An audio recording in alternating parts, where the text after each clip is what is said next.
এই ফরিদপুরের চর অঞ্চলগুলো ধরে চল অঞ্চলগুলো নিয়ে প্রচুর পরিমাণের সোয়াবিন চাষ হয়, হয় না? হয় না, হয় না। হ্যাঁ, সোয়াবিন চাষ হয়। পাম অয়েল চাষ হয় না, কি ভুট্টা চাষ হ্যাঁ হয়, না না ভুট্টা চাষ। হয় না? এখানে সোয়াবিন চাষ হয় না, কম হয়। কম হয় কেন? ও, ভুট্টা হয়, ভুট্টা চাষ হয়, রাইট? হ্যাঁ, ভুট্টা চাষ হয়। আজকাল বাংলাদেশে মেট্রিক পাস, আইএ পাস লোকের অফিসে পিওনের চাকরিটাই হয় না, গার্মেন্টসের চাকরিও হয় না, সর্বোচ্চ দারোয়ানের চাকরিটা হয়। আর সেই একজন আইএ পাস লোক হচ্ছে বাংলাদেশের সম্ভাব্য প্রধানমন্ত্রী।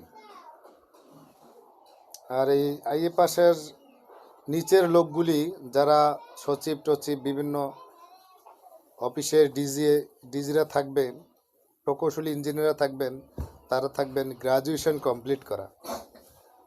আর উপরের সর্বোচ্চ ব্যক্তিরা হবে আইএ পাস। তো আইএ পাস ব্যক্তির আন্ডারে দেশ থাকলে এরকম উল্টাপাল্টা তথ্য তিনি দিবেই। কোথায় ভুট্টা চাষ হয়, কোথায় সয়াবিন চাষ হয়, এগুলো তো তার ধারণা নাই, তিনি জানেও না। কোথায় ইপিজেড করা আছে আগেই, আবার নতুন করে ইপিজেড করবে। হ্যাঁ, এই সমস্ত উদ্ভট এগুলোর তথ্য তার ভিতরে থাকবেই। সো সাবধান।